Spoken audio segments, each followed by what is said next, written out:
한국과기대 경제학과에서 근무하고 있는 임우영이라고 합니다. 반갑습니다. 제가 사실 이 경제학에 대해서 이야기해달라는 말을 듣고선 고민을 한참 했는데요. 사실 해드리고 싶은 이야기가 너무 많은데 주어진 시간이 10분이다 보니까 평소와는 다르게 이렇게 스크립트를 준비하고 15분이요. 그쵸? 이렇게 열심히 노력을 해서 간혹 가다가 제가 도움이 필요할 때는 스크립트를 또 보고 읽도록 하겠습니다. 자, 오늘 제가 준비한 주제는요. Economist, Economic Engineer and Social Doctor라는 주제를 준비했는데요. 자, 여러분 경제학 Economics라는 거에 대해서 들어보셨나요? 들어보셨나요? 그렇죠? 그러면 경제학이라는 말을 들었을 때 가장 먼저 떠오르는 단어가 뭔가요? 수학, 그렇죠? 고등학교, 중학교 때 경제학이라는 말 들으면 뭐가 생각이 나죠? 이런 돈, 그렇죠? 돈 생각납니다. 아니면 수요와 공급 이런 말 들어보셨나요? 맞습니다. Demand and Supply, Labor Market 또는 Financial Crisis 이런 것들이 막 생각나죠? 맞습니다. 이런 모든 것들이 사실은 우리 경제학에서 다루고 있는 분야가 맞습니다. 그런데 저는 오늘 이런 주제 말고요. 여러분이 아마도 지금까지 들어보지도 생각해보지도 못한 종류의 경제학에 대해서 한번 이야기를 해보려고 합니다. 자, 저에게 있어 경제학이란 무엇이냐면 인간의 행위 그리고 인간의 행동을 규정짓고 가능하게 해주는 선호체계, preference system에 대해서 이해하고 그를 예측하려고 하는 학문입니다. 자, 그렇다면 인간의 행위와 행동을 왜 이해하고 예측을 해야 하죠? 이러한 매우 자연스러운 질문을 던질 수 있겠습니다. 이에 대한 대답을 드리기 위해서요.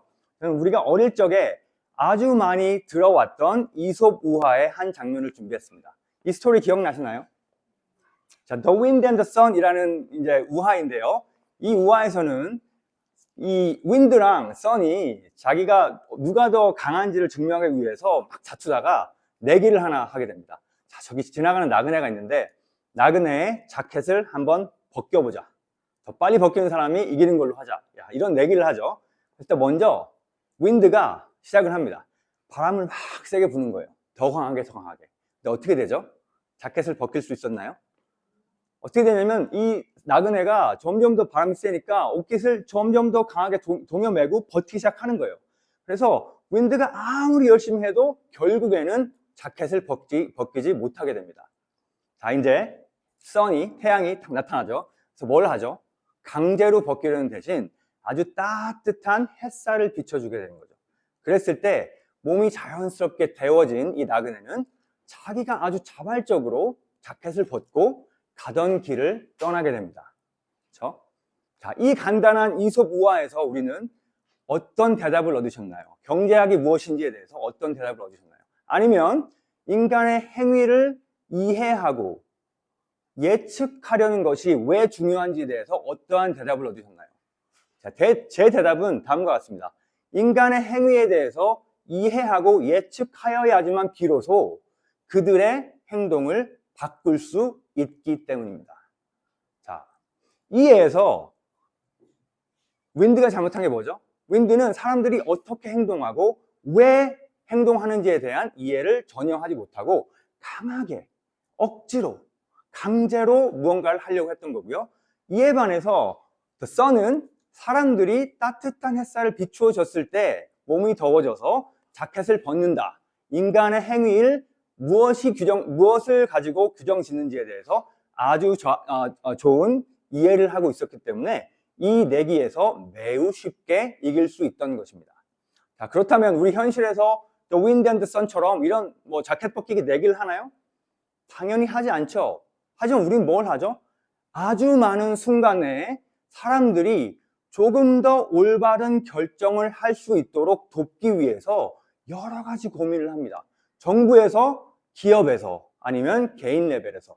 자, 이를테면 코로나 백신을 맞으면 사람들이 더 많이 살아날 수 있는데 맞기 싫어하죠.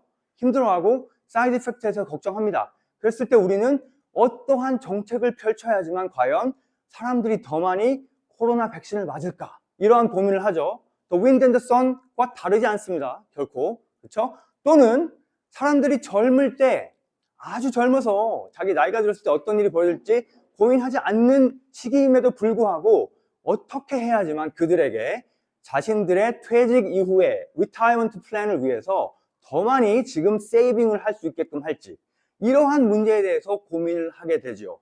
자, 이랬을 때 우리는 과연 무엇을 해야 하는가? 이러한 질문들을 하는 것이 바로 경제학자입니다. 자, 이런 의미에서 경제학자들은 이미 소셜 엔지니어 아니면 초이스 아키텍트라고 불리우는 설계자입니다. 디자이너입니다. 자, 그렇다면 무엇을 설계하냐고요? 자, 바로 우리 사회 전반에 걸쳐 있는 시스템을 디자인하는 사람들이 바로 경제학자입니다. 이 시스템에 대한 설계는 아주 작은 범주로는 어떤 물건을 어떠한 방식으로 팔지에 대한 셀링 메커니즘에 대한 디자인일 수도 있습니다. 예를 들면, 제가 슬라이드를 안 넘기고 있는데요.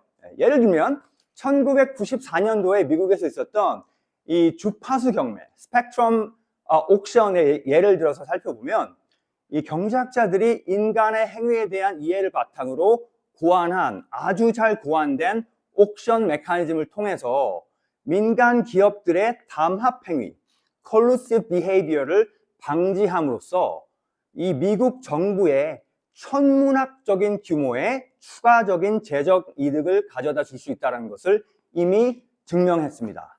자, 이러한 시스템 디자인의 다른 예를 살펴보면요, 2000년대 초반에 미국의 아주 많은 메이저 도시에서 일어났던 이 Public High School Allocation System Reform, 그러니까 학생들이 있고 Public High School이 있는데 이들을 어떻게 매칭시켜야 하는가에 대한 시스템, 보스턴, 뉴욕시티, 샌프란시스코, 시카고 등지에서 일어났던 그런 시스템을 다시 디자인하는 문제.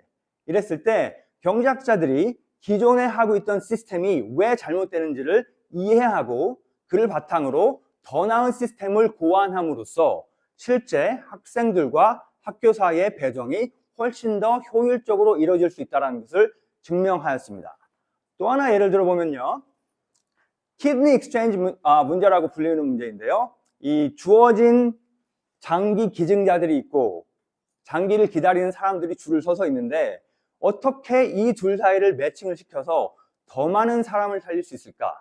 장기 기증자의 숫자는 매년 정해져 있는데 과연 어떻게 이들을 만나게 해야지만 한 명의 목숨이라도 더 살릴 수 있을까? 어떠한 시스템을 가지고 매칭을 해줘야 하는가를 고민하는 것이 바로 우리 경제학자들이 하고 있는 일이라고 말씀드릴 수 있겠습니다. 자, 이러한 이유에서 최근에 여기 보시는 것처럼 아마존, 애플, 구글, 페이스북, 우버, 에어비앤비 이러한 텍 기업에서 경제학자들을 매우 대규모로 고용하고 있는 현상이 벌어지고 있는데요. 인간의 행위를 이해하고 예측함으로써 그 기업들이 얻을 수 있는 경제적 이득이 엄청나다는 것을 미루어 짐작해 볼 수 있겠습니다. 그렇다면 경제학자들이 이런 기업에서 뭘 하는가? 예를 들면 우버를 한번 생각해 볼까요?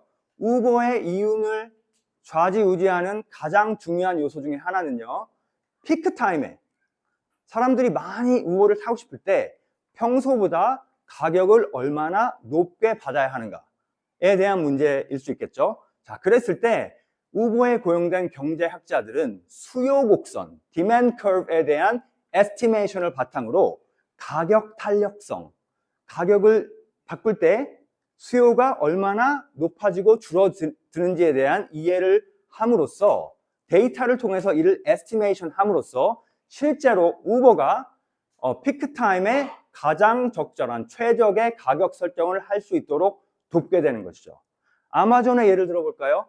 아마존에 고용된 경제학자들은 많은 역할을 하지만요, 그 중에 하나는 얼마나 물건을 사야, 얼마 이상의 물건을 사야 프리 shipping을 해줄 수 있을 것인가, 이 금액을 정하는 것에 따라서 소비 행위가 달라지기 때문에 이것을 높게 할 것인가 낮게 할 것인가를 결정하기 위해서 실험 디자인을 하게 되고요, 이 실험 디자인을 통해서 얻은 결과를 통해서 실제로 미니멈 shipping charge를 그 높게 할 것인지 낮게 할 것인지를 정함으로써 실제 아마존의 수익을 몇십만 달러 좌지우지하는 그러한 결과를 보인 example도 있습니다.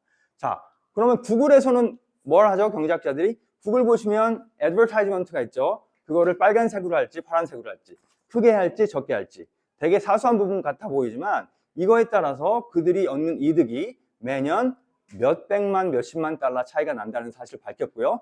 이걸 테스트하기 위해서 경제학자들은 실험 디자인을 고안하고 그 결과를 제시해주는 역할을 하고 있습니다.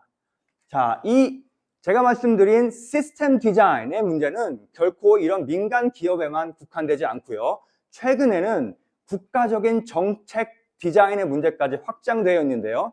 아주 좋은 예로 최근에 벌어지고 있는 서울시 한국의 안심소득 실험, 영어로는 Negative Income Tax Experiment라고 부르는데요. 과연 사람들에게 돈을 나누어 줄 때 여러 가지 방법이 있겠죠. 그 중에서 어떠한 방법으로 돈을 주어야 하지만 돈을 직접적으로 받는 수혜자뿐만 아니라 사회 전반에 그 경제 안에 녹아들어서 인터랙션을 하고 있는 다른 사람들에게까지도 더 많은 이득을 줄 수 있는지에 대한 실험을 디자인함으로써 정책 담당자들이 데이터를 기반으로 하여 올바른 정책을 실행할 수 있도록 도와주는 역할을 하고 있습니다. 자, 저에게 주어진 시간이 얼추 마무리가 된 것 같은데요. 마지막으로 제가 드리고 싶은 말씀은 이겁니다. 여러분, 세상을 바꾸고 싶으신가요? 어릴 때는 앰비션이 있어야죠. 맞습니다. 우리는 세상을 바꿔야겠죠.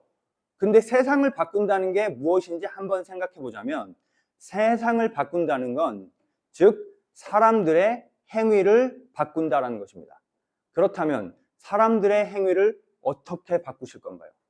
The Wind and the Sun의 이야기를 떠올려 볼까요? 윈드가 되어서 아주 강력한 바람으로 사람들의 행위를 재단하고 처벌하고 규제해서 바꾸실 건가요? 당연히 그렇지 않겠죠. 그렇다면 뭘 해야 할까요?